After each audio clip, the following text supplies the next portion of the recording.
3, 2, 1.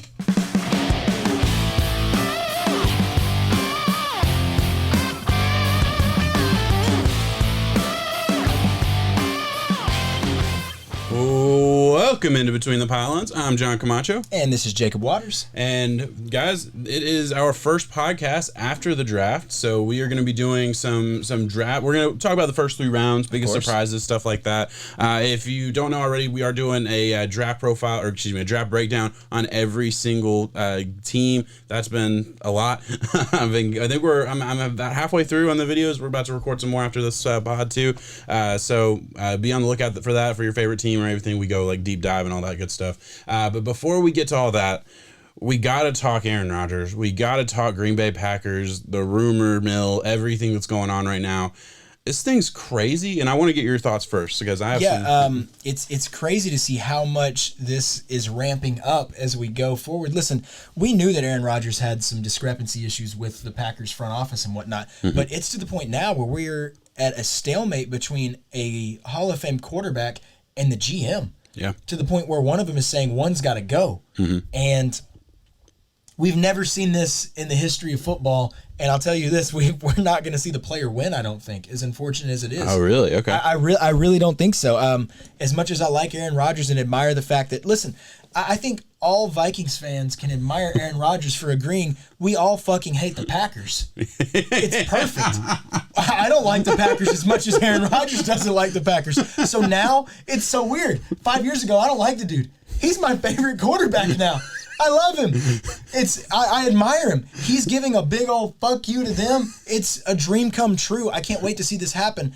But it's just how vocal he is coming out against the Packers, and I guess just how unwilling the Packers are time and time again in every way where I think they could finally step up and show, hey, we're going to get you some help. Or, hey, we're not going to cut that guy that you literally just talked to us about. What was the wide receiver's name? Yeah, so that was last year, right? So he comes out. I remember talking about it on this pod, like literally, because we remember every week we were doing, the talk from camp or whatever, and we were trying to stay up to date on some of like the smaller news and things. And I remember like talking about that. He gets cut the next day before we even like posted the pod, and it was so weird because Aaron Rodgers talked about him as like probably going to be the 3rd string wide receiver on that team. Yeah, and we were talking about it for like some low key sleepy fantasy. Exactly. And then he's gone the next day. It was so strange. Like that's just a weird move. I mean, even when Tom was in New England, I still don't think the Patriots would have done that. And the Patriots, I mean, they ran that ship like Tom was just another guy for more than anybody else. But I mean, you look at all the greats in history. Like I think about Peyton Manning. I mean, Peyton Manning called the shots. Peyton Manning decided if you were on the field, you didn't have to be a wide receiver. He decided everybody was on the field. He was the field general. He was a coach, and I'm sure there's other examples that I'm missing. Like but like that's the one that really rings true to me. But I mean, yeah, we're talking about Aaron Rodgers. You don't have to like the guy personally or whatever, and all these things. I do. I genuinely like. I listen to Aaron Rodgers every during the season every Tuesday when he was on the punter show, Pat McAfee, and he was just like a funny, like dry humor type of guy. So I really like Aaron Rodgers, the player and the person, but just the lack of respect that the organization has treated him with, and I don't remember how the Packers treated Brett Favre. I really don't. So like that'd be an interesting thing to hear about. For sure. Yeah, exactly. It soured at the end, of course, but during the heyday, I mean, we're talking about it's not just like a Hall of Fame quarterback. It's not just like this is the reigning NFL MVP. Like it just happened. Like how do you fumble a relationship this bad? And what it sounds like, everything that's come out has been like this has just been brewing for a long time. And I truly believe. I think I talked about with Russell Wilson this past season. I talked about it with Deshaun Watson, where it's like these guys are starting to realize, especially the marquee quarterbacks, they have more control than any organization. They really do, especially if you have a no trade clause. But I mean, it's just crazy. I think Rodgers realized, fuck, I don't have to wait until next year to leave. If he knew he was 1 foot out the door, why waste a season of his career? Well, he's only got 5-6 more left. I mean, and especially since he's kind of getting pushed out in the first place, like you said with Brett Favre. Imagine having no Packers quarterback, Bart Starr, Brett Favre, Aaron Rodgers has played that 17th season. Yeah. They've all gone 16. This is Aaron Rodgers going into 17. you can't help but think, is it going to happen? I don't know. Imagine having 32 years. As much as some people may not like Brett Favre, I don't think you can argue the fact that he's not a top 10, no matter what. Of course. Yeah. So you have a top 10 quarterback, and what will be by the time it's done, I think a top 5 quarterback in Aaron Rodgers. Yeah, I think he's already there, but 2 Super Bowls, 32 years. That's crazy. That's wasteful. Wrong. Yeah. It shows the inability to build a team around somebody. It shows that, Brett, I honestly feel like the relationship difference is, I think Brett got pinned as the bad guy whenever the Green Bay departure happened. The management thing was different in that regard because Brett wasn't trying to help out the new youngster in Aaron Rodgers. And listen, I see a lot of similarities with that going for an Aaron Rodgers, Jordan Love, whatever the case may be. So I don't know how much Jordan Love factors into this, he definitely does. But to me, you look at Aaron Rodgers, Brett Favre, he didn't win an NFL MVP when Aaron Rodgers was drafted. Brett Favre won 3. He won 3 before then. I'm saying when Aaron Rodgers was on that team, Brett Favre was entering the tail end of his career. The Packers were willing to move on for him for a reason. Right, and I'm not saying Brett Favre was bad. He obviously had more years in the tank. He played another 2 or 3 years after he left the Packers. But what I'm saying is, you have the best quarterback in the NFL right now. It's not an argument. The award went to him for best quarterback in the NFL. That's what the NFL MVP is. I mean, shit. It's ridiculous to me. Like, you do that, the backup quarterback doesn't matter. And as much as people have been watching for a while. I can't help but think that was maybe part of the fuel that got Aaron Rodgers to get that award, though. Oh, they drafted Jordan Love in the beginning of the season. Then Aaron Rodgers goes on to win the MVP. Yeah. It definitely, I think, doused any fire that was brewing for a Jordan Love and Aaron Rodgers. But how are the Packers not going, he's our guy, let's... Yeah, well, fuck, you wasted a late first-round pick. Who they take this year, too? They took Eric Stokes. Yeah, they took the cornerback Eric Stokes, and they go back. I get that thought process because you can sit there and say if the Packers had a better second corner, other than Kevin King, that very well may have been moving a step further, but... I just they refuse to build around him. They refused. It's not even the build around him part because I don't think you need much to have an Aaron Rodgers successful Packers team. Yeah. Let him be the guy in the office with you discussing these decisions, though. He has earned that much. Yeah, and obviously he wants that. And I get the element of people are gonna be kind of the old head element, I guess, of don't let the quarterback make the calls or whatever. It's a business, like Tom Brady wasn't making calls in New England. I get that, but I mean, if you're not letting your quarterback make the calls, or you're not letting your quarterback say he likes a back end of the roster wide receiver, and you're gonna fucking cut him the next day, shit like that is disrespectful. And on top of that, you look at the weapons that Rodgers has had, right? And I would say right now he has some of the best weapons he's ever had in his career. And we're still saying hey, he's got one really good wide receiver and a pretty good running back, and a good offensive line. But you could help him out with a wide receiver too. And I'm just not saying they don't have guys, but come on. But you look at Tom Brady. He always had a couple guys. Edelman was always awesome. Wes Welker was great, and then Gronk, the greatest tight end of all time. I mean, in my opinion, anyway, was on exactly. They had that combination. You look at Peyton Manning. He had was it White, Roddy White, Reggie Wayne, Reggie Wayne, Marvin Harrison, Dallas Clark. Exactly. So many different guys that Peyton Manning made. Exactly. So there was always a compliment. Even lesser quarterbacks. Matt Ryan has been Matt Ryan. He's had a Julio Jones' entire career. That's where I was going with that. So it just makes no sense to me. I remembered another one with the Aaron Rodgers where they first, I wouldn't say first because I'm sure there's been a lot of things, but it was the departure of Jordy Nelson. Yeah. Aaron Rodgers was very upset about losing Jordy Nelson. I can't think of another guy who had a bigger fall, honestly. Jordy Nelson goes from a perennial top first round, top second in fantasy every single year, Second you lose Green Bay. boom, gone off the face of the earth. Yeah. What just happened, and that really upset Aaron Rodgers just because that was kind of, when I look, when you thought of the Packers for a long time, those were the two that would go. And now you have Devontae there, and Devontae put out a cryptic tweet the other day saying, appreciate what you got while it's here. I think it is over. Everything that we're hearing from because Rodgers hasn't come out and said anything yet, but he's putting out this information. I guarantee, this is exactly what Russell Wilson did at the beginning of the offseason with putting out little bits of information because Russell Wilson was upset, and there was some smoke to that fire as far as him trying to leave and things like that. I think this is exactly what Rodgers is doing. Something happened internally internally, and I don't think I don't. Something happened internally that let this get out the night before the draft, right? And I everything that I've seen is the Packers did not want that out. They did everything they could not to let that get out. I guess there were trade conversations. Something was happening behind closed doors that we may find out. We may never find out. Just never know with stuff like that. That kind of was the last straw for him, and now it's looking like a standoff. The team is saying, "Oh, we're not going to trade him. He can go be a game show host." Exactly. Like, man, you're going to do that to one of the best people in your organization. You're gonna burn that bridge.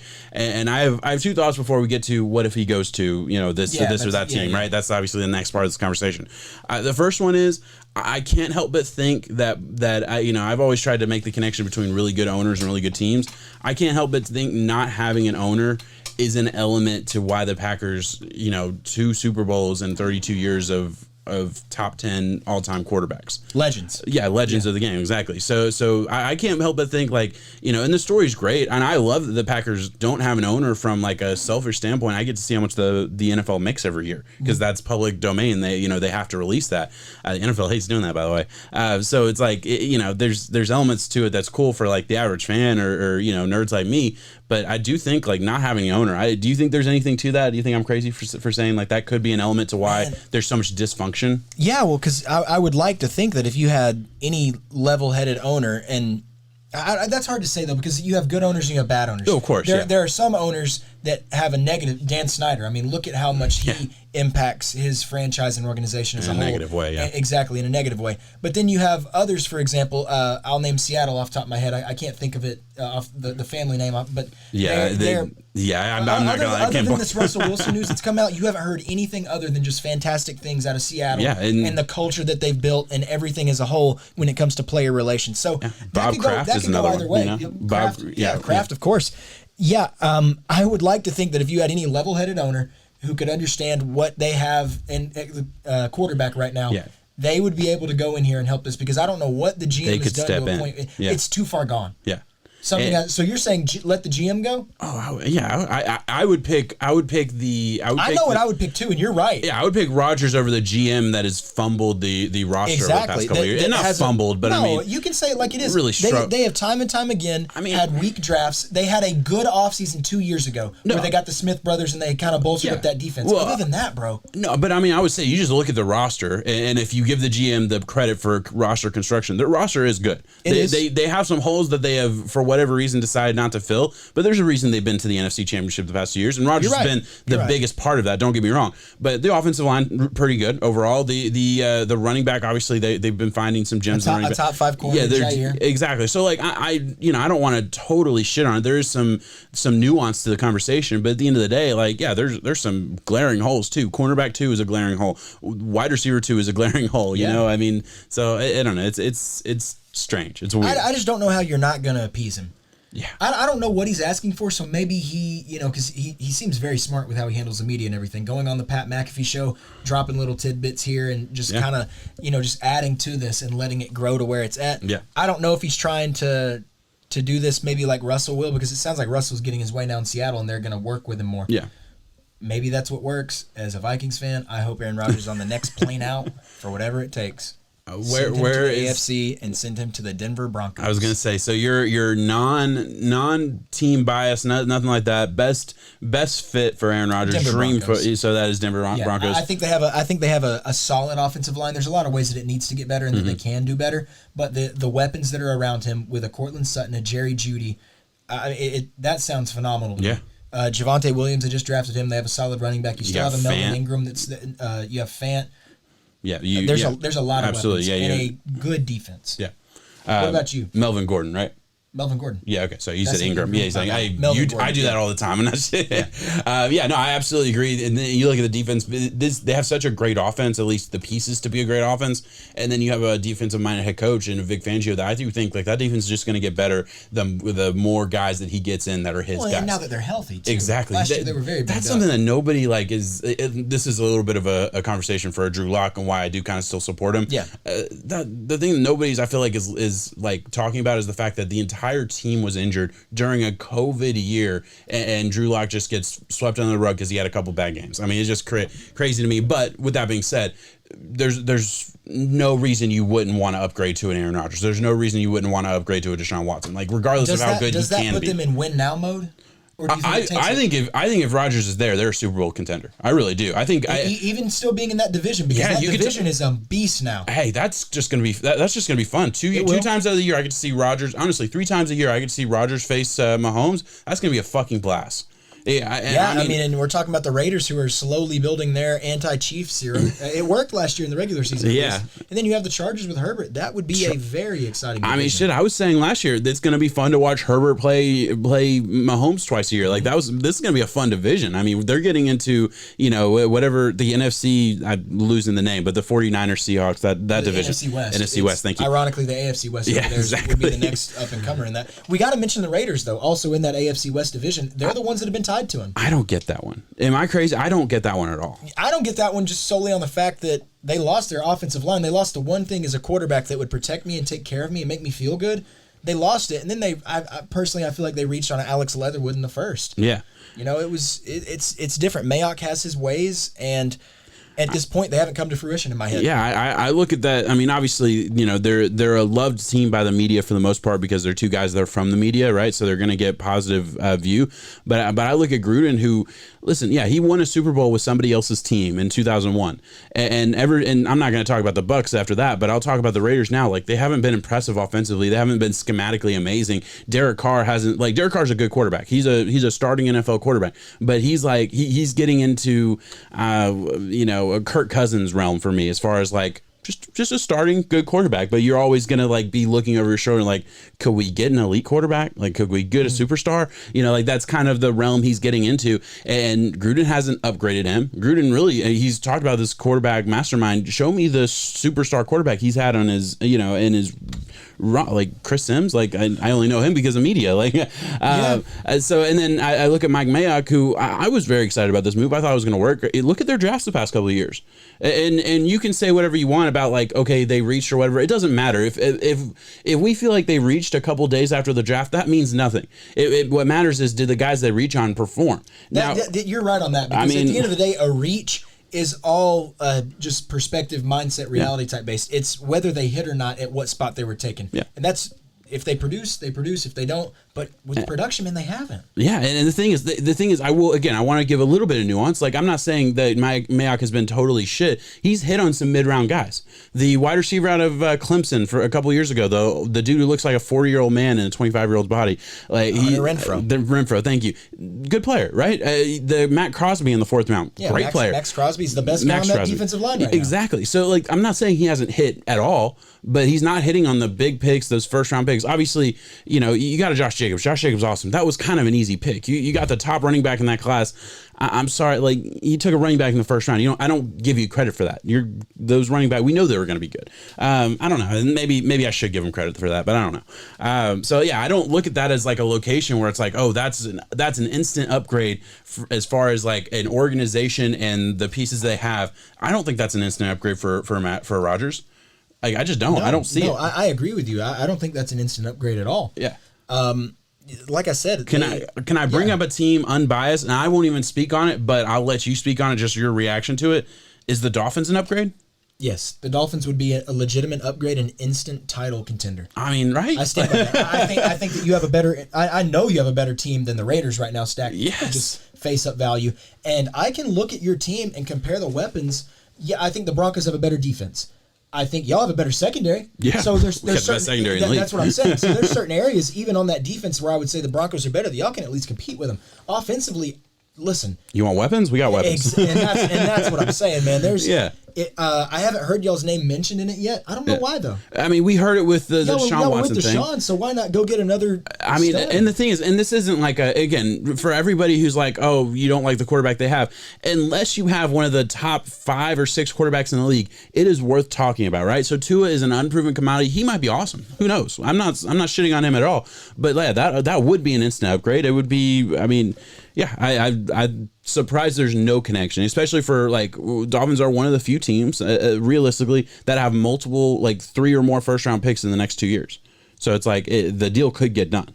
As far, and granted, we only have one next year, but we have two in 2023. Capital, though, so so there's capital to be had. I mean, I'm just saying, like there's a realm, there's a world, and I do get. I think Rodgers really thought for a second that he was going to go to the 49ers. That was the news that came out like that night, and that's his team. Yes. And I totally understand the organization looking at a deal that may have been on the table, whether or not it was or not, I don't know. We'll never know that answer. But if there was a deal on the table and saying no to it because they didn't want to see Rodgers and a Kyle Shanahan offense, and they would be a Super Bowl contender for the next 5 or 6 years, and everybody who made that trade to the 49ers would be fired and never get a job again.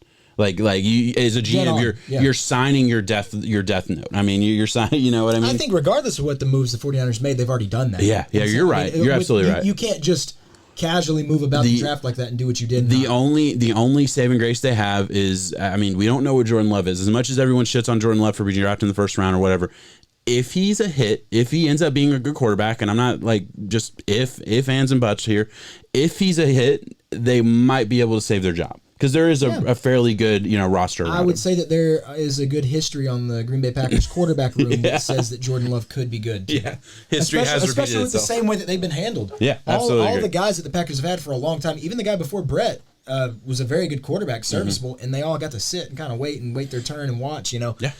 Here's one team that is a wild card that I saw mentioned in the very, very plus high odds, but with an aging quarterback, with a good coach, one of my favorite coaches in the league, and an amazing defense. I think it immediately puts them to where they are almost better than the Chiefs. If they could have gotten that offensive line fixed, it is the Pittsburgh Steelers. Okay, I was like, where are you going with this? Okay, it is the Pittsburgh Steelers. Heard? Yeah. Yeah, they have a fantastic front seven. I would have said that was the move a year from now. You can't leave Pouncey and Villanueva. Yeah. Well, it's not even that. I'm just saying, like, the Pittsburgh Steelers are a team that they do respect the legends of their organization. They're a very well run organization, and I think just based on principle, they wouldn't shut the door on one last year of Roethlisberger when they've already committed to him for one more year, right? I would think that would really come into play, and you can't say that about most teams. But I think they are one of those teams. Like how the Packers mishandle their legends, I think the Steelers handle the legends. Yes. Yeah, absolutely agree. All right. So I think we hit that. Anywhere else you want to go with that? No, we'll have to see what happens. Yeah, absolutely. It's going to be interesting. It feels exactly the same as one last thing though. Do you think he plays for the Packers at this? He'll never play. He'll never play for the Packers ever again. Okay, that's I just want to get the and listen, I think the same way about Deshaun Watson still, even with everything else going on. I think the legal aspect of it's going to be different, but yeah, I think neither of those teams are going to play for the organization they're at right now, and this is a wake up call I think to every owner that's on autopilot, every GM that thinks he is the leader just because he has the most important job in the like you got to treat these guys respect, especially when they go out and earn they earn it on the field and they earn it in the public eye and the media eye. Because at a certain point, you're going to lose. Like, if ESPN is running 24/7, that you are a fucking idiot. You let the best quarterback in the NFL go, blah, blah, blah, blah, blah. You lost. There's no way out of that. But hey, let's move on. This is what we're going to do. We're going to just kind of do an overview. I didn't prepare too much on this. Just kind of like, hey, what did we like? We did the first round stream, so we've given our thoughts there, but we're going to do it again. First 3 rounds, just talk about them. What do we like? What do we dislike? Teams that we thought made good moves, things like that. I'll let you go first. Where were you at with this first round? Man, well, there was a lot of good things that happened. I'll give a brief shout out to the 49ers and Trey Lance. I think that made the right move. I think it's the right move. I think it is a quarterback that just pops off the charts with his athletic ability in that run heavy system where it's not going to be all about his arm, because I would say if there was some cons there that were to be made, that's where it could be. So I think you can kind of hide some of those inefficiencies and get him going, get him comfortable in that offense.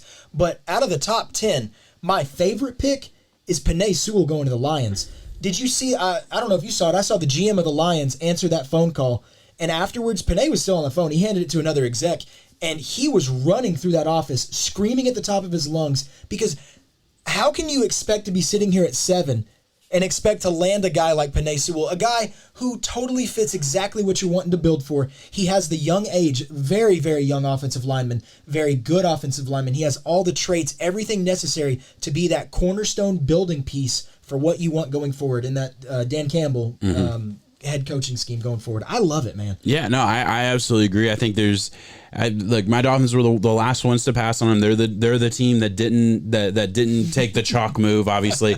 And there's a video on this channel, if you're watching on YouTube, of me reacting to not taking Penei Sewell, because I was popping champagne. I thought we had Penei Sewell once Jalen Waddle once Jamar Chase went to the Bengals. Penei Sewell was the pick at 6, right? At the end of the day, you try not to get overexcited as far as, like, just for me talking myself down because we passed on the tackle. At the end of the day, who knows? But I mean, yeah, it was surprising the Dolphins went Jalen Waddle. Amazing move for the Lions, just to sit and wait and get the right guy at the end. It was slam dunk, right?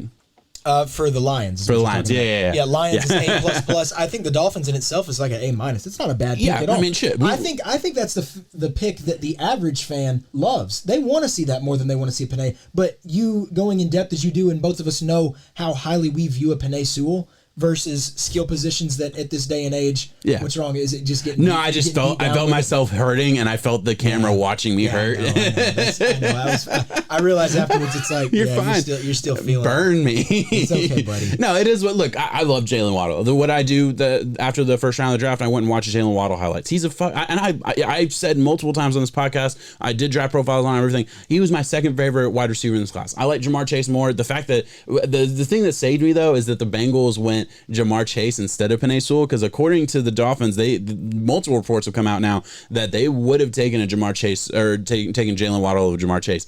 That would have hurt me. Yeah, that's out there. Oh my God! Yeah, because of the teammate vibe. No. Jalen. No. I don't think that. Maybe that comes into it, but they were saying they had Jalen Waddle higher on their board than a Jamar Chase. Oh my God! Yeah, we would have. Oh, we would have pulled our hair out. I would have. I would have pulled it out for you. And I get it from one little bit. Like, I do get the fact that Jalen Waddle is the true slot guy, speed guy, and you already have a Devontae Parker that plays the boundary. You already have a Preston Williams that plays the boundary. So, like, building your wide receiver core, looking at where they're at right now, I can see that side of it, but yeah, it would have crushed me. It would have. So it should have. Yeah, so it like saved me a little bit. Hey, at least that decision didn't have to get made, and I can at least live with the fact that like that I didn't have to see that.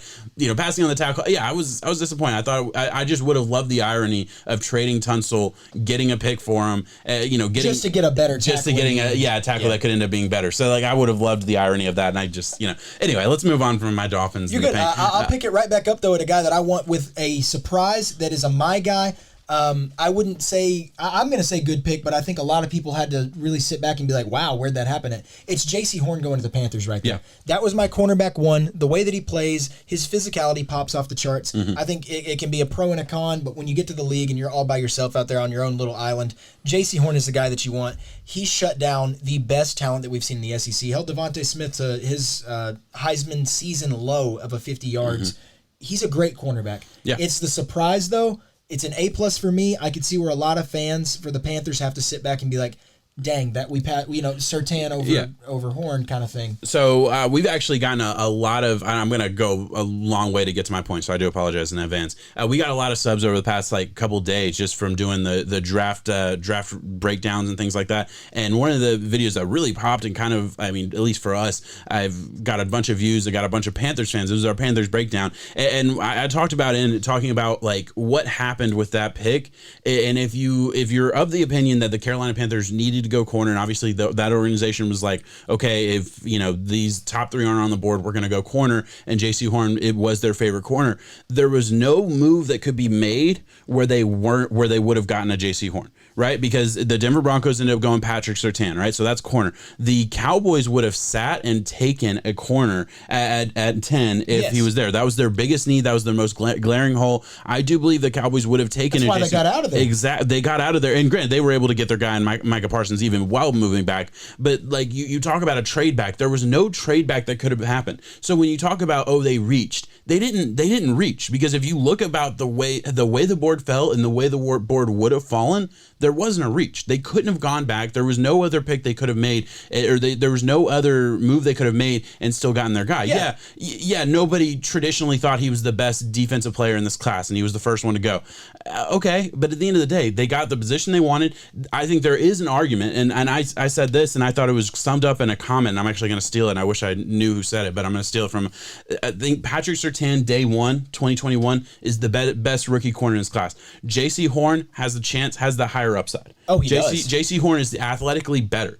And I mean, and faced great competition in college, so I totally understand the pick from that perspective. So yeah, I just went on a tangent. I'll let you take over. Like you said, they were sitting there looking at sometimes like you're looking at the checkerboard, and it's like, man, there's no way for the Panthers to be able to move down based on positional value if that's really what they felt like they desperately needed to get. There's no one you can swap with because the next 2 picks are going to go corner. Exactly. You're not going to be able to trade with those 2 teams. Yep. You're only going to be able to move down and get something else that you feel like you're settling for in a lesser way. So you address your board, you ask your scouts and all that stuff, and they felt like it was J.C. Horn, and I agree with them in saying so. Yeah, I absolutely agree. Definitely different for him to be the first defensive player off the board, though. It's weird when you put it that way, for sure. When you say it like that, it is. Yeah, but I mean, hey, it is what it is. I'm going to go, my biggest surprise, I do think, was the 2 running backs back-to-back in the first round. 2 running backs to go top 25. Kind of strange, obviously, and it's there was connections between the Steelers and Najee Harris. I didn't believe it. I thought it was all rumors. I was wrong. That was a hit. Buddy. Yeah, I was very wrong about that, and that's okay. And then Travis Etienne going to Jacksonville. No rumors about that. No connection there. But obviously that was the move. Weird to see 2 running backs go when we've seen recent history of don't take a running back in the first round and the lack of value there. But if you're gonna do it, I did think it was weird for the Jaguars, who are on rebuild mode, to do that. But if you're going to do it, run them into the ground. You got 4 great years probably of these 2 running backs, maybe 5, and that's just how you have to look at it. Yes, slightly less of a time frame, but at the end of the same time, a lot of picks in that range they end up going to a different team way before that contract gets filled. Right? So I don't know. It was a surprise. I don't quite know how to feel about it just yet, but definitely a surprise. So when the Najee one happened, it was like, man, I really thought the Steelers were going to get that offensive line some help, because you got to help out an aging Big Ben, who, of course, we knew even prime Big Ben, mobility was never a strength. He can surprisingly maneuver a pocket, but to the point where he's at now, I don't know if getting the running game going is going to be the thing that really bails you out there. Najee is a phenomenal talent, though, and if I were to pick out of those 2 running backs in their landing spots, I like him there. Is a perfect fit for both of them. Yeah. No, and I like Etienne being able to get going with Trevor Lawrence, and they have the teammate vibe. We really saw heavy first-round teammate vibes go down in this year's class. Very different from a lot of years that we see, because a lot of times they're telling you not to sip into that tea. A lot of rookies or younger players aren't going to have that much insight on first-round picks because there's these GMs and these scouts and coaches. That's their job on the line, going with what a player would suggest. So I'm wondering, do you? Because I don't think that I think it's all circumstantial. I do. So I don't, and you don't. Year. So that's where we're different on that. I looked at it like, okay, Dolphins were connected to wide receiver. They had Jalen Waddle ahead of. I think it's just circumstantial that Tua was on that board. Again, Eagles connected to wide receiver. Devontae Smith was the best wide receiver on the board. Circumstantial that Hurts is their quarterback. Go to. Honestly, I think your best argument is the Travis Etienne trade. Taylor, for whatever reason, obviously going. Well, I mean, that's for though. If the Titans would have gone Elijah Moore, it would have been a done set game match. It's definitely a thing at that point, but it's not. I think it just depends on the team. It's interesting though. Yeah. The person that I hurt for the most out of the Travis Etienne pick, man, is James Robinson. Yeah. He was an undrafted free agent. I think he showed up a super stud, diamond in the rough, 1,000-yard rusher on a team depleted of all talent. And he just kind of lost his job. Yeah.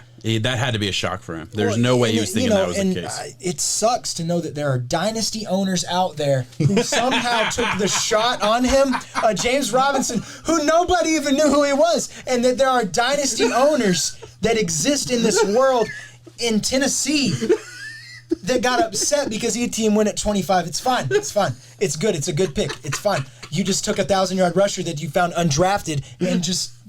What is he now? And you got him before he was the news. He was a before nobody. Fournette was cut. Before he was even nobody thought of that. You talk about shooting a shot. I heard his name and went like it and took it. Like that was it, and it worked.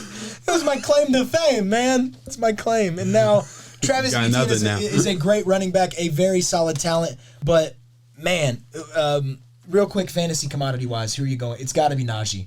Yeah, I do think so. Just knowing the Steelers and the way they play. Even I know they lost offensive linemen. I think, and I can't help but think they are going to keep James Robinson around to do maybe the power back. I'll be honest. I do like McFarland. I think McFarland's still a very hot commodity, and I think that's going to be a good 1-2 punch. I think that's why you get a Najee Harris, and then you have McFarland, who obviously Harris save him. Yeah, Granted, Harris can do everything. He's a 3-down back, so don't get me wrong. But I do think McFarland may be a little bit more like traditionally explosive, I guess. Just like that, shot out of a cannon type of running back. So I don't know. It would be interesting. I didn't tell you this. We got I grabbed on Pristine Auction. I grabbed a McFarland jersey, signed McFarland jersey. Oh wow! Yeah, I'm gonna That's get it. really cool. I just have a feeling his stock is gonna go up in the next year or two. I'm gonna sit in the closet, and then if he ends up being good, we'll just That's have that cool one. for like $20. Is awesome. All right, and last one I want to talk about in the first round, just a surprise, and I'm not gonna spend a whole lot of time on it because I'm not gonna sit here and say I studied a Peyton Turner for a long time, but for the Saints to go defensive end, to go Peyton Turner and to take him over, the 3 other guys that went in the first round. Saints picked at 28 overall, and there was 3 more defensive ends, edge rushers, whatever you want to call them, that went in that first round. Gregory Rousseau, Peyton Jason Owe, and then Joe Tryon all went first round. All I think were respectively way higher. Yeah.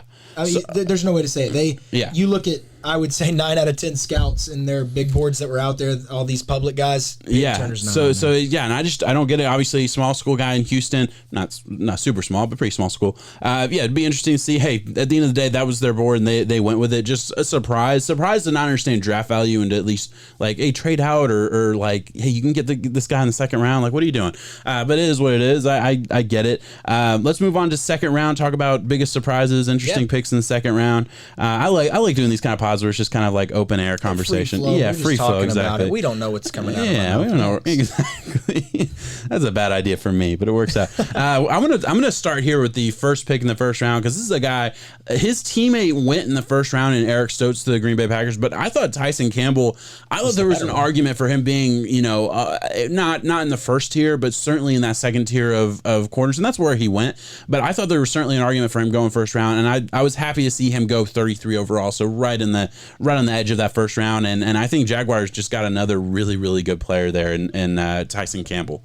I'm going to put him out there, cornerback out of Georgia. Man, there's a lot of good picks right here, and I am serious. This is the meat of the draft, I feel like. Yeah, exactly. Thinking about the Jets and what they did with their picks and that day 2 pick and Elijah Moore, he did not have a drop in the red zone at Ole Miss. He is a phenomenal talent.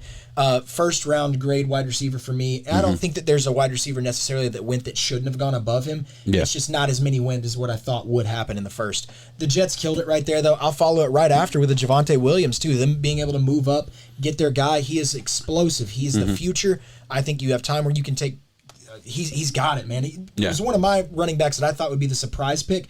This is exactly where I thought he would go because I didn't expect the 24-25 thing to happen with the 2 running backs back to back. I thought he might go 1 pick later in my Dolphins, but yeah, so it was a great pick. I agree. I remember seeing your face, bro. You got to talk about a surprise, man. It's okay to admit Javon Holland, first safety off the board. I was surprised. I forgot his name though. He's one of those guys. I went back and looked at him. He was in the top 3 of a lot of scouts' names, so he wasn't like a shock of shocks. But I definitely when it first happened, I was like, Javon Holland, who? And then you look at it, and I'm just like rationalizing, but I look at it and it's like he's going to be able to do everything in that nickel, safety in the box type of guy. And the Dolphins defense lives and dies with their backfield, right? It's gotten rave reviews on all the grading skills. Exactly. So everyone so everyone's like that trade. I don't or that pick. I don't hate it at all. Obviously I do think Javonte Williams would have been the pick if the Broncos don't trade up in front of us, but it is what it is. It was a good move by the Broncos. Great trade. Really, they gave up a 4th round and they got a 6th round in return. So very limited value. And they ended up trading, in the 3rd round for multiple 3rd round picks in that same draft. So they did really good with their draft capital and all that stuff. Anywhere else you want to go? I thought it was fun to see all these offensive linemen go. And I'm not going to talk specifically about anyone. Yeah, let's hear it. It's the offensive line. Tevin Jenkins. To think that the Bears were able to land yeah. him, where if I were to stack true right tackle ability, just right tackle purely, Tevin Jenkins is the number 2 overall tackle for me in that class as a whole. The Bears were able to pick him up, and I think we owe it to the Bears also to give him that first round shout out in a Justin Fields. I know. We forgot to talk about that. We brushed over that. It was a phenomenal move for them being able to sit there and go up and get their guy, and I think they got a damn good one at that. I'm scared as a Vikings fan to think that they're like. So the report came after the fact about Justin Fields saying that if he was there at 14, the Minnesota Vikings would have pulled the trigger. And part of me died. Parts of me are always dying when it comes to the Vikings in the draft and the way that we do that stuff. Yeah. So I would have really liked to have gotten that pick. The Bears had a really good draft. Yeah, the Bears did a really good job, and really those were the 2 marquee picks. But it was awesome to see the Bears, they traded up from 52 to 39 to get Tevin Jenkins, and just looking at all of the linemen that go, right? Lineman goes at 42, 45, 46, 48, 51. All offensive linemen. So like that, there was a clump of second round offensive linemen. There was a big run on it, and the Chicago Bears were smart enough to realize, okay, a run is coming, and they were second one to get it. Yeah, exactly. We might not be able to get a guy that we want. Let's go up and get a guy we thought was a first round pick, and gave up limited assets for the most part. So I just wanted to bring that up. I thought that was a great move. Let me think. I have a couple more. You talked about Vikings, so I immediately want to go into their third round pick, but we'll wait on that. We'll wait on that. There's one more. Talk about your boy Terrace Marshall. Terrace Marshall falling, man. Terrace Marshall fell to the 59th pick overall, 27th pick in the second round. Apparently it was medical issues. I think that's what it was. I was shocked. I thought Terrace Marshall would have been gone in the top 40. I would have bet a lot of shots he was going to be a top 50. To fall just outside, just on the back end of the top 60, that was surprising to me, and it was all medical apparently, so that was a big reason why. But yeah, I think Panthers got a steal in a Terrace Marshall, who really just going to go in, give DJ Moore the ability to go play a little bit more slot, which I think is his more natural position. Exactly. Terrace Marshall can play outside, which I think is his more natural position. Then you obviously have Robbie Anderson, your speed guy. You have a lot of speed on the team already. But yeah, Terrace Marshall, a great all around wide receiver, a checks the box type of guy who maybe not the fastest dude in the world, and I think that might have been another reason why he fell specifically out of the first round and this far down the list, because he's not like a elite burner, and that's kind of what teams look for, I feel like, early on in the first 2 rounds. But man, yeah, a great player. I'm very excited to see what happens with him. What do you think about a Tutu Atwell going to the Rams? Only pick like that. They didn't have a first round. Crazy. And listen, it's okay to say it like it is. I think Tutu Atwell is a great guy in space. Mm-hmm. He is a very capable wide receiver in the NFL, but I feel like I can't help but feel led to last year's draft too, where they took a Van Jefferson in the second round. They took Van Jefferson and the running back out of Florida State, who I love. I do, Akers, but the way the Rams keep spending high picks, draft capital, obviously they're usually their first pick because they don't have first. They don't like first round picks anyway. On wide receivers and running backs, and I don't believe that's how you build a football team. It's weird to see how they're building it, because they have a really good roster though. Yeah, they do. So you just got to go back and kind of track these heavy moves. They're top heavy, extremely top heavy. The ultimate flaw with the Rams is like, man, they lose one of those guys they're spending $30 million a year on, $20 million a year on. Their team gets a lot worse a lot faster. Yeah. You know what I mean? So I hate playing with fire like that. I hate seeing them do that. But I mean, hey, it works for them. I just wanted to see they're all in. I'm looking at Nick Bolton literally one pick later. I think that would have been the pick. Yeah, that's what the Rams could have gotten, a hard hitting facilitator on defense that just flies around. Fits in great with all those other pieces that you have there. Tutu Atwell, I really like, is a good wide receiver and stuff, but I think that you have a lot of other areas where you're okay at that. And he's a small guy. I know our friend Adam McAdams from Canada was super happy to see. He loves Tutu. Yeah, well, I think the only problem, even if you're a big Tutu fan, you have to look at him like, man, that's early. He even said that. He sat back and was like, wow, I like him, but now he's got expectation. Exactly. Yeah. Now it was like the cute, sexy thing to be like, man, I think he's a fourth, fifth rounder that could really do well. Your second round pick, bro. Now you're back in the second. And not even just the Rams. Their first pick in the draft. Yeah, exactly. So that's crazy. All right, so let's move on to the third round, just because I can't wait any longer. Kellen Mond, who I think was a lot of people had as the guy who would probably go second round to a team like this that has a starter and would want to replace him. Kellen Mond ends up being the 7th quarterback off the board, because they had Kyle Trask go last pick in the second round. Kellen Mond to your Vikings with the second pick in the third round. Reactions? What are your thoughts? I feel bad because I know that I've come out and spoken against Kellen Mond in several areas. But when it comes to, the only reason I did that was talking about the first round buzz. Yeah. I don't think he was capable of going in the first round. Or that Clearly he should, not. Yeah, that he should Clearly go in the not, first. yeah. But, man, when I'm looking at the Vikings and what we did, trading down from 14 to the Jets, yes, at first I was like, man, that's minimal value. I really don't like it. You still got the guy you were going to get. We got the tackle that we wanted, and now we're able to get a high upside quarterback who is very capable of running an offense. I think he can fit right in behind Kirk Cousins and hopefully learn, and he gets to just chill out for a second. Yeah. We let the Kirk contract do its thing, and then whenever he's ready to go, hopefully he is, man.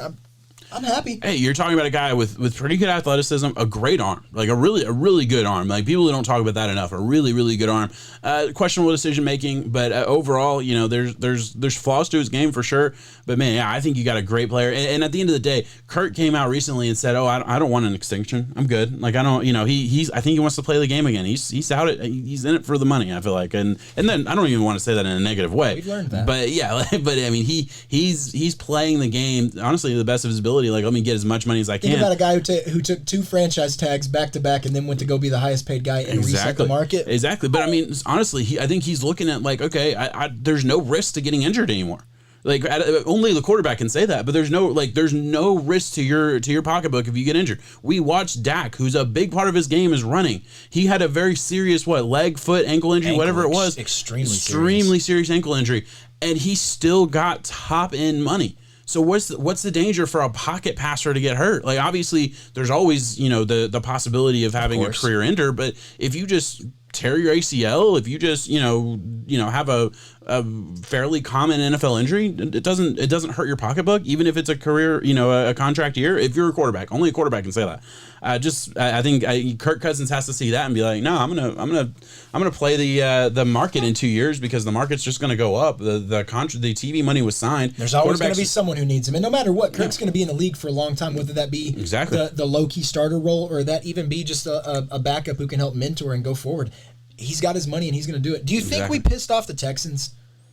No, why? They went Davis Mills out of Stanford right after. Hey, that's a high upside pick. The Eagles did the same thing with the tackle a while ago, taking Andre Dillard, and that's what led the Texans to reach on Tytus Howard.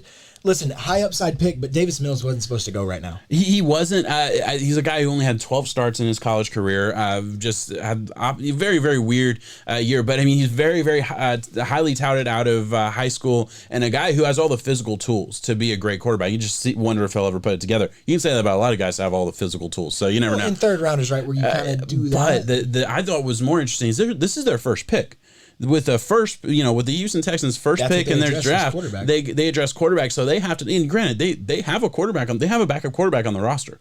I mean, it's not awesome, but it's Tyrod Taylor, who's started in a lot of teams and been pretty okay. The quintessential backup, I would say, is Tyrod Taylor. They also have a Pro Bowl quarterback on roster. And he's, you know, I think this was a big sign of, okay, so Deshaun Watson's going to be gone.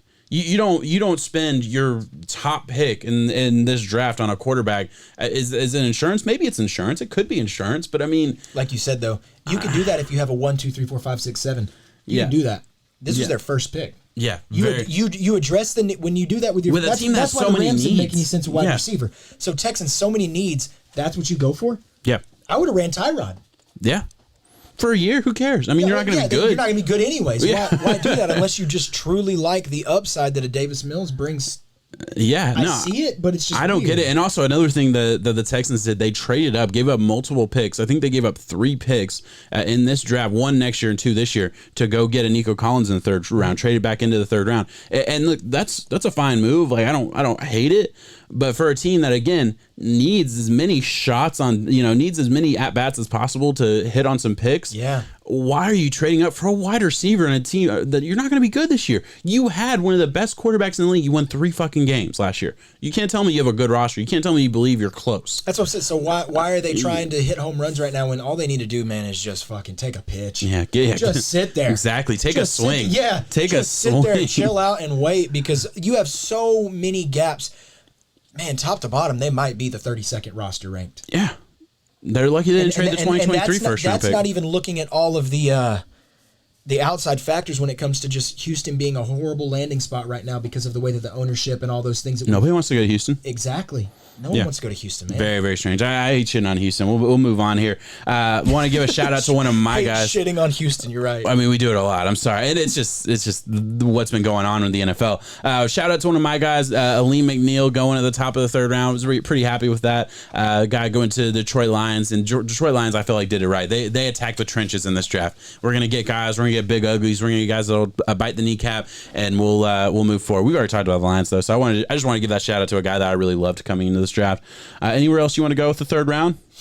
Minnesota Vikings and Wyatt Davis. We talked about the Vikes a little bit there. I think they did a really good job bolstering up that line. And I think one pick above that, we need to at least address where they tried to help out Aaron Rodgers. Yeah, Amari Rodgers. Yes. Yeah, getting another Rodgers, because you got one walking out the door. Why not get a different A. Rodgers? Get someone else. I listen, Amari Rodgers, I've said it multiple times in draft profiles and different things. This was one of the hardest guys for me to evaluate. And I really struggled, mainly because I felt like he faced zone coverage a ton. He was a slot receiver that I never saw versus press. I never saw in a one-on-one situation. And yeah, he was great at finding a soft spot in the zone. And he was great at catching like a screen pass and, basically being a running back with the football in open field. And there's certainly value to that, but he's not like a burner speed wise. He's like I said, he's more like a 4.5 type of guy that runs like a running back really more than anything. And I don't know. And I'll be very interesting. I had him in my top 15. I had him in the back end of my top 15. Did not think he was a third round pick. But it'll be very interesting to see what happens with him. Like I said, it was a tough eval. I don't know how to feel about him. Yeah, they got a guy who I think he has a lot of upside there. I think he is a good wide receiver. I think he can fit in well with that system. Mm-hmm. But like you said, there's not a lot of things that just truly pop off the chart, so it's really hard to evaluate there. I'm going to give a shout out to the hometown team in the Tennessee Volunteers. You had Josh Palmer go 77 overall to the Chargers. Shocker. I think that was a very shocking pick. Josh Palmer is a very good wide receiver, though. It just feels like he fits into that same way that Juwan Jennings did, where he is a very good red zone target. He is a very good wide receiver in general, very crisp in a lot of areas, but there's not one exact thing that really blows you away that takes the cake. So, but, I mean, I was surprised to see him go. There was a little bit of a run right there. We also got to see my boy from Auburn, Anthony Schwartz, go to the Browns. Yeah, it's a shocker. I saw people really raving about the pick, just very excited to see it. Yeah. I can tell by your tone. I was in the same light. I really like Anthony Schwartz, but I think the guy still has a lot of ways that he needs to learn. He's just he's a straight line speed, and for anybody who doesn't know, this is the guy who is an Olympic speed guy. Like he's 4.22 capable. He is one of the fastest guys in the NFL right now. And the thing is, there's a reason he fell all the way into the back end of the third round. Usually those type of guys go, if you have any type of wide receiver ability on top of that, John Ross. That's the first round. Yeah, top 11, take him ahead of Patrick Mahomes. But he fell to the back end of the third round because he is all potential. He is all just, we'll see what happens. He's very fast, but he's not like, he's straight line fast. He's not like at least from what I saw, maybe he has it and I just didn't see it. But it's okay to say that he doesn't have the true football speed. Yeah, no route running. No, yeah, and exactly the football speed does not pop off, and that's like the agility, that's the quickness, that's the cuts and change of direction, things like that. That's different than running in a straight line. I wouldn't know. I can't do either. But when he catches you in a straight line, though, there's been a few times where he's gone. Right? He's gone. Yeah, exactly. Absolutely. Yeah, take it to the house. It's over. Yeah. So interesting. I think he went to the perfect spot. Right. He goes to a Browns team. They don't need him to play. The Browns. They'll find ways to use him. Yeah. First of all, you have OBJ and Jarvis as your main two, and then you hit on a Donovan Peoples-Jones. You have is Higgins still there? I think this is his contract here. I feel like he's still there. I'm not 100% sure on that one. But so you got a guy who can sit in the back end of that roster, be a kind of a gimmicky speed guy in a couple of plays. But other than that, I want to see him return kicks. Yeah, exactly. And then learn to play the position. Learn to be a wide receiver, not just an Olympic runner. So yeah, we'll see what happens to that. Interesting pick, definitely back in the third round. Don't have a problem with it. Last guy, and I'm just going to talk about another my guy here. Went to your Vikings again. You know this. I'm going to tell a hell of a third round. Yeah, y'all hit on third. I loved Patrick Jones, edge rusher out of Pittsburgh. And listen, there's a reason he fell this far. He's limited in what he can do. He is a true weak side speed rusher. That's all he's going to be. He is shot out of a cannon explosiveness, has good enough pass rushing moves, has the bend, not big enough to just like play that. Sorry, my alarm's going off. Not big enough, I feel like, to play like that. Not he's big, but he's not thick enough and strong enough at the point of attack to really play that strong side or anything. Can't play the run very well at all. But man, as a speed rusher on passing downs, there's some value there. I really, really like that pick. I think he has a chance to be like, he could be an 8 sack a year type of guy. I really believe that. I think that's his ceiling. In the back end of the third round, I love that. I really do. Yeah, the comparison was a less hyped up Danielle Hunter, because that's what Danielle Hunter brings whenever his skill set comes. He's a true pass rusher speed wise, and Danielle was able to really work on his game and get things going and truly develop as that. Patrick Jones, he can do it, man. Yeah, I absolutely agree. All right, we're closing in on an hour. Is there anywhere else you want to go with this draft? Maybe outside of the top 3 rounds, anything like that you want to bring up? I was very surprised to see some of the players available in the 6th, 7th, and undrafted round. Yeah. So I'll spin it to you like this. Let me think. I have a couple if you want to think about it. No, I got you. Trey Smith goes in the 6th round. Trey Smith was a lineman that we made a slide for. We made a slide for is in that there is a low-key chance, because there was some buzz last year. That is the guard out of the Tennessee Volunteers. He had medical issues, some blood clots going on. Chiefs were able to pick him up in the late 6th round. That is a damn steal. Let's talk about a Dylan Moses, undrafted. Listen, he bet on himself. He got injured at Alabama. He was the guy that I guaranteed you can go back and look at podcasts, me saying he is a guaranteed top 16 pick, a guaranteed linebacker 1. He got hurt. It was bad. He came back, and the film didn't look good since the injury. You're telling me that... Could be a Jalen Smith issue where he wasn't good year 1, but he came back on the scene a couple years later. It's just sad to see. And then I'll close it off with a Jamie Newman. Yeah. Whatever agent Jamie Newman got to, you owe him such an apology. You ruined his career. Yeah, I truly think he ruined his career. Went to the Eagles. Jamie Newman had all the potential in the world. I remember watching him thinking, man, there's something here. Like, I thought he had some talent. Now, I think a lot of the reason he fell off is because there's some maturity issues there that kept being talked about. And you're right. Just the lack of wanting to go to the NFL instead of competing for your starting job. I mean, Zach Wilson had to compete for their starting job, before the 2020 season. So, like, competing for your starting job, that's not like an indictment on you as a prospect or anything. I mean, Zach Wilson's a stud. He went 2nd overall. So, Jamie Newman, like, he could have had that meteoric rise in 2021 if he would have stayed. I thought it was dumb for him to leave. I thought Kyle Trask leaving was dumb, but he at least went back in the 2nd round. He got his value out of that. The NCAA really needs to add in a new stipulation to where if you go undrafted, so if you get drafted, you kind of have a fall. That is what it is, because a team takes you. You can't really go back from that. I truly feel like if you go undrafted, you should be able to navigate your options, and if you still have some eligibility left, you should be able to return to school, because now they're stuck. There are a lot of guys out there who got misfed some information in a lot of ways that they probably wish they could go back on. There was a time where Dylan Moses, Trey Smith, and Jamie Newman, you could realistically come out of a round 1, 2, and 3 with those guys. And been happy. And Dylan Moses in the 1st, Trey Smith in the 2nd, and Jamie Newman in the 3rd. That is a very realistic thing, and that we saw those guys go 6 undrafted. A lot of big names, man. Yeah, no, I absolutely agree. I want to touch on a couple. Tam Terry, wide receiver, undrafted out of Florida State. I was shocked by that, and I still haven't figured out exactly what happened there. Maybe my eyes signed by any chance? He did get signed by the Seattle Seahawks. Okay. I listen. Maybe my eyes were deceiving me, sad. but I don't think they were, because I feel like pretty on point as far as my wide receiver breakdowns and my wide receiver this wide receiver class. For the most part, I feel like I did all right as far as my grades. Tam Terry was one of those guys I liked, and granted, limited outside receiver. I get it. I definitely thought there was a chance he fell 5th, 6th round, but undrafted, shocked by that. A couple other ones, couple running backs. I hit on a couple undrafted running backs last year, so I'm going to bring up a couple more. Javion Hawkins, I can't remember where he went, but he's a speed guy. Puka Williams, another guy, speed, explosive dude. And again, I don't know where these guys went off the top of my head, just because I'm kind of running through. We didn't plan this segment. Jarrett Patterson for me, the running back out of Buffalo. Oh God, I think he went to the Steelers. I could be wrong on that. I went and looked at the list, but I don't remember off the top of my head. Yeah, all of these running backs, I think, definitely have a chance, especially like I wasn't as big on Patterson, but I certainly thought he would get drafted. I was surprised he didn't get drafted.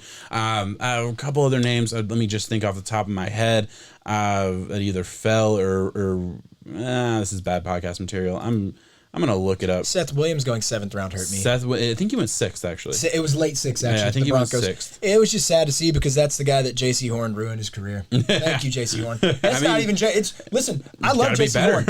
No props to J.C. Horn. That's Bo Nix being asked that day. That's what that was. Yeah, absolutely. That was a horrible job on Bo doing that. You literally cost Seth Williams many rounds. Yeah, I absolutely agree. He was all SEC selection. I wasn't super high on I get it, but to have an all SEC selection that we have seen time and time again do amazing things. You watch his film, bro. Does not look like a 6th round pick at times. You watch the lows. At times, yeah. I get the it, lows but were bad. I can't help but think that's because of the quarterback play. Yeah, I'm not arguing with you.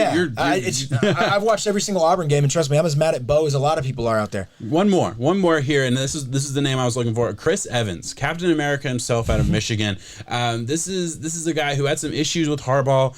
There's definitely some problems there. Went to the Bengals for whatever reason. Like he is athletically very, very gifted. He scores off the charts on all like the metrics that you look for from an athleticism standpoint. He could be a guy that's a sneaky 6th round pick. That running back again that I think has a chance. I don't know, bro. Shi Smith.